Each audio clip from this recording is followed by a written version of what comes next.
कदम कदम बढ़ाए जा, खुशी के गीत गाए जा, ये जिंदगी है कौम की तो कौम पे उतारे जा। शेर है आगे बढ़, मरने से तू न डर, उड़ा के दुश्मनों के सर, कदम कदम बढ़ाए जा, खुशी के गीत गाए जा, ये जिंदगी है कौम की तो कौम पे लुटाए जा। जय हिंद दोस्तों। सफर अभी समय मैं बता दूं आपको 12:30 बज चुके हैं, 12:38 आपको दिख रहा हो। हम पहुंच चुके हैं ये जगह, मैं आप सभी को बता दूं। इधर भैया बताओ आप। ये दूधली है जगह, दूधली। हमारी न्याय यात्रा सुबह 7 बजे से अनवरत चालू है। बीच में जहाँ भी जो भी जैसे अभिभावक मिले हैं या छात्र मिलते हैं, उन सभी को हम आह्वान करते चल रहे हैं। और मैं आप सभी से निवेदन करना चाहता हूँ, आप भी अब निकल जाएं घरों से, ज़्यादा समय हमारे पास है नहीं। जयपुर की सीमा के बिल्कुल हम पास हैं, और जैसे जयपुर की सीमा में अंदर घुस जाएंगे हम, तब से मैं कहूँ कि सिक्योरिटी भी टाइट होगी और पुलिस प्रशासन भी हमारे पास कभी भी आ सकता है और इस न्याय यात्रा को कभी भी बंद भी करवा सकता है। मैं आप सभी से कहना चाहता हूँ, ये हमारा तो अंतिम प्रयास है, और मुझे पता है आप तो कैसा अंतिम प्रयास कर रहे हो, वही पता है हम सभी को। तो मैं आप सभी से कहना चाहता हूँ, ये अंतिम प्रयास और प्रथम प्रयास यही है। आप सभी जब तक जोश बनाकर सभी युवा शक्तियों का आह्वान नहीं करोगे, तब तक मुझे लगता नहीं ये सफल हो पाएगा। आपके बगैर तो वैसे ही सफल होने वाला नहीं है। न्याय यात्रा में पैदल नहीं चल सकते हो हमारे साथ में, तो कम से कम इतना तो कर सकते हो कि घर बैठे सोशल मीडिया पर ट्रेंड करवा सकें, वीडियो को वायरल कर सकें। पर आप पे वो भी नहीं बन रहा है। आप तो अभी भी बोल रहे हो भाई मनोज मीना से संपर्क करो या फिर और किसी नेतृत्व करने वाले को संपर्क करो। मैं आप सभी से कहना चाहता हूँ, भाई मनोज मीना ने तेजी से अपनी जुलाई गई थी, उसको भूख हड़ताल की घोषणा की। आप कितने आए? और मैं कहता हूँ कि समस्त नेतृत्व करता है वो सब भीड़ के पीछे आता है। यदि आप में आपके संख्या बल में दम होगा तो आप सभी आएंगे। वो आपकी संख्या बल को आप सभी को पता है, हमें कहने की जरूरत नहीं है। बहुत सारी तादाद में हो आप, क्योंकि सोशल मीडिया पे भी तो लगे हुआ, वो भी तो टेंडेंसी है आपकी। तो मैं आप सभी से कहना चाहता हूँ, बाद में आप बीजेपी को दोष दोगे, कांग्रेस को दोष दोगे, भाई उपेंद्र यादव को दोष दोगे, मनोज मीना भाई को दोष दोगे, हनुमान किसान को दोष दोगे, और तमाम जो भी नेतृत्व करता है सभी को दोष दोगे। इससे अच्छा है आज घरों से निकलें, इस न्याय यात्रा में शामिल हों। 2 दिन का समय है, वैसे भी आप सभी को पता है सुहाना मौसम है, बारिश का मौसम है। एक ट्रिप भी हो जाएगी, साथ में हमारे हक के लिए हम लड़ भी लेंगे, न्याय यात्रा भी सफल हो जाएगी, सरकार तक बात भी पहुंच जाएगी, सरकार विचार भी करेगी इस पे। क्योंकि अभी आप सभी को पता है सरकार तो बैकफुट पर है, सरकार डरी हुई है। 50% से 33, 40 या 36% करना चाहते हैं। मैं आप सभी से कहना चाहता हूँ, ये सरकार जो नीतियों का निर्माण करते हैं, तानाशाह सरकार जो ना परमिशन देती है हमें आंदोलन करने की, ना कोई डेट हम अनाउंस कर सकते हैं। तो ये एक बेहद अच्छा मौका देखा हमें। बिल्कुल भगत सिंह की तरह हमने जन्म लिया, महात्मा गांधी की तरह न्याय यात्रा निकाल रहे। आने वाले समय में हम भगत सिंह बन सकते दोबारा से। ये भगत सिंह, सुखदेव, राजगुरु तीनों निकल चुके हैं न्याय यात्रा पर। आप सभी के इंतजार में, आप सभी के बगैर ये संभव भी नहीं है कि सफल हो जाए। तो किसी और को दोष देने से ज़्यादा अच्छा रहेगा आप खुद निकलें बाहर और सभी को आह्वान करें, वो भी हमारे न्याय यात्रा में साथ देंगे। जब तक आप साथ नहीं दोगे कोई और साथ नहीं देगा। इसके साथ ही मैं चंद्रमान भाई से कहना चाहूँगा, जो भी आपके सामने कुछ बातें रखें। माँ भारतीय तिरंगे के आंचल के नीचे हम भारत की सेवा के लिए घर को छोड़ करके निकले हैं। ये सिर्फ बात नौकरी की नहीं है। जब देश आज़ाद हुआ था, लोकतंत्र आया था, तो उसका सच्चा अर्थ ये होता है कि आप सरकारों से आवाज उठाएं, सरकारों के खिलाफ उनसे सवाल पूछे। सीधी बात है, राजा से आप सवाल नहीं कर सकते हो क्योंकि वो तानाशाह है। लोकतंत्र में चुने हुए प्रतिनिधि होती है, हमें उनसे सवाल करने होते हैं। तो असली लोकतंत्र का मतलब ये नहीं है कि आपने अपने प्रिय नेता को जिता दिया और उसे वहां पहुंचा दिया जहां होना चाहिए। यहाँ से तो खेल शुरू होता है।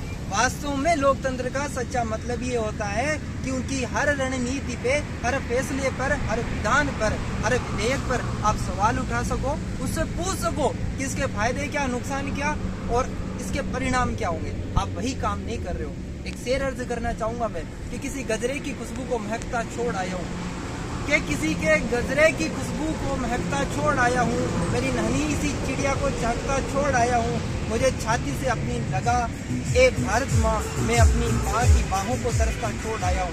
जो सीमा पर जवान लड़ रहे हैं, जितनी उनकी प्रशंसा होनी चाहिए, जो उतनी ही ऐसे लोगों की भी प्रशंसा होनी चाहिए जिन्होंने हिम्मत नहीं हारी है और गलत के खिलाफ, गलत होने की आवाज उठाने को हमेशा बुलंद किया है। भाई विशाल जो नेतृत्व कर रहे हैं, बहुत शानदार बात है, बहुत बहुत शुभकामनाएं, जीत तो हमें मिलेगी।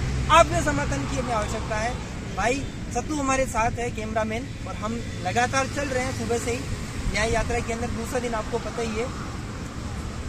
तो दोस्तों, मैं आप सभी के सामने एक पर्दे के पीछे भाई हैं, उनसे भी रूबरू करवाना चाहूंगा। आप आओ।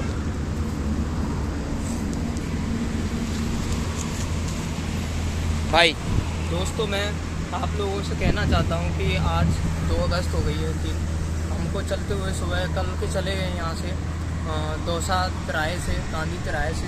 लेकिन हम देख रहे हैं कि जैसे कि जनसंख्या है वह हमारे साथ वह इतनी नहीं हो रही है जितना होना चाहिए। मैं आप लोगों से कहना चाहता हूँ, क्या लोग आप अपने ऊपर जो अत्याचार हो रहे हैं उनसे क्या आप शामिल हो, उनमें शामिल हो? क्या उनके प्रति आप कोई आवाज़ उठाने की हिम्मत नहीं है? क्या आपके, मुझे लगता है कि आपके घर वाले, आपके माता पिता शायद करोड़पति हैं, अरबपति हैं, इस वजह से शायद आपको धक्का दे करके कोचिंगों में भेजा है। लेकिन जिन युवाओं को आप देखते हो, मुझे लगता नहीं है वैसे कि आपके जो माता पिता हैं वो अरबपति और करोड़पति हैं। आप भी हमारे जैसे मिडिल क्लास फैमिली से बिलोंग करते हो। बट सबसे बड़ी प्रॉब्लम ये हो रही है कि आप यहाँ अपनी आवाज़ उठाने के लिए, हमारा समर्थन करने के लिए नहीं आ रहे हो। भाइयों, हमारे अकेले, हमारे 8, 10, 12 लोगों से कुछ होने वाला नहीं है। अगर इस आंदोलन को रियली में एक ऐतिहासिक घटना बनाना है और सरकार को अपने फैसले को वापस लेने के लिए मजबूर घुटनों पर लाना है, तो हमें ज़्यादा से ज़्यादा संख्या की ज़रूरत है। और हम आपसे इस न्याय यात्रा में आने के लिए आह्वान करते हैं। और आप लोगों को अगर कोई आपके अंदर कोई वो बचा है सफलता प्राप्त करने के लिए, और आपके अंदर कोई जज्बा है कुछ कर जाने का, कुछ कर गुजरने का, दोस्तों आप लोग जानते हो कि प्रकृति हम लोगों को कभी ना कभी मौका देती है। तो मैं कहता हूँ ये मौका वही है। आप लोगों का समर्थन चाहते हैं और ये मौका बार बार नहीं आएगा। और मैं कहता हूँ इस न्याय यात्रा को ऐतिहासिक बनाओ और सरकार को अपने इस बिना सोचे समझे और इस जो फैसले को वापस करने के लिए, घुटनों पर टिकने के लिए मजबूर कर दो। और 4 अगस्त को इस न्याय यात्रा को ऐतिहासिक घटना के रूप में एक बड़ी तादाद मात्रा में समर्थ होकर के, शामिल होकर के इस यात्रा को सफल बनाओ। और सरकार को इस यात्रा में जो भी लोग हैं उनके रूबरू करा के, और इस जो आरक्षण की घटना है इसको कम करके, और जो पहले वाला नियम था जो 33% का, उस पर वापस आने के लिए कहो। एक बात है कि चलो फिर से आज वो नज़ारा याद कर ले, चलो आज फिर से वो नज़ारा याद कर ले, शहीदों के दिल में थी जो ज्वाला वो याद कर ले, जिसमें बहकर आज़ादी पहुंची थी किनारे पर, देशभक्तों के खून की वो धरा फिर से याद कर ले। भाइयों, एक बात बड़ी शानदार है। भाई विशाल भाई जिंदाबाद, मैं तुम्हारे साथ हूँ, तुम वहाँ पर सब संघर्ष करो। भाई लिखने से कोई साथ होता है क्या? तुम लिख रहे हो अच्छी बात है, बहुत सारे लिख भी नहीं रहे, पर थोड़े से अपग्रेड करो यार। एक टाइम के बाद में 1G 2G 3G 4G 5G 6G की बात कर रही हो, तो जब 6G आ गया, 5G आ गया, तो तुम 10 दिन पहले भी लिख रहे थे हम तुम्हारे साथ हैं, 50 दिन पहले भी लिख रहे थे हम तुम्हारे साथ हैं। भाई अपग्रेड हो, थोड़ी सी चेतना पर जो पत्थर पड़ा है उसको निकालो। भाई तुम ही हो जो ये कानून को वापस लेने में सबसे ज्यादा मील के पत्थर साबित होंगे, मील के पत्थर साबित होंगे। तो ठीक है भाइयों, अपने मरी हुई चेतना को फिर से जागृत करो और आओ हमारा संघर्ष साथ दो। तुम अकेले नहीं हो, हम निकल चुके हैं। 2.5 दिन हो गए हमें इस योजना को बनाते हुए, 10 दिन हो गए, आज हमारा दूसरा दिन चल रहा है, हम सड़कों पे उतरे हुए हैं यार। इतना सा कोई है ही नहीं पीछे, आपकी सख्त जरूरत है और तेरी जरूरत है भाई जो तू देख रहे ना, माफ करिएगा, पर आप ही की जरूरत है। आप इसलिए देख रहे हो क्योंकि आपको कहीं ना कहीं इससे नुकसान है। और जब मच्छर बैठता तुम 1 सेकंड में मार देते हो, है ना, तो फिर तू इतना बड़ा तुम जेल कैसे लोगे? पूरी जिंदगी तुम्हारी इससे प्रभावित हो रही है। और क्या हालत बताएं। अब ये कहना ठीक बात नहीं है, पर बताना बहुत जरूरी है, क्योंकि कमरे पे बैठे बैठे चलना लगता थोड़ी ऐसे ही चल लेते होंगे। चल रहे हैं रोज के 20 किलोमीटर। आज लगभग हम चल गए होंगे 12 किलोमीटर, और अभी आगे और चलना है। बारिश भी आ रही है, सारी व्यवस्थाएं देखनी पड़ रही है, इसके बाद भी चलते जा रहे। हम तो लड़ेंगे यार, तुम्हें भी लड़ना चाहिए। दोस्तों, हम लोगों के इस लड़ाई से कोई मतलब नहीं है। जब तक आप लोग हमारा साथ नहीं दोगे तो मुझे लगता नहीं है कि ये यात्रा सफल हो पाएगी। आप जितनी मात्रा में इसको ज्वाइन करोगे, इसमें शामिल होगे, तो ये यात्रा इतनी ही ज़्यादा ऐतिहासिक और सफलता के अपने सफ़र पर जाएगी। आपसे यही रिक्वेस्ट है कि जितना हो सके समर्थन करें। तो आप सभी ने सुन लिया होगा भाइयों को, और फिर एक बार मैं आप सभी से कहना चाहता हूँ, इस तिरंगे की शान रख देना। हम जो कल से चल रहे हैं पैदल, उन सब की लाज रख देना। सब कुछ आपके ऊपर है। आप यदि साथ दोगे सरकार झुकेगी, साथ नहीं दोगे तो सरकार को पता ही है, सरकार ने तो घोषणा कर दी है। इसी के साथ मिलते हैं और एक नेक्स्ट पड़ाव पर, तब तक के लिए जय हिंद।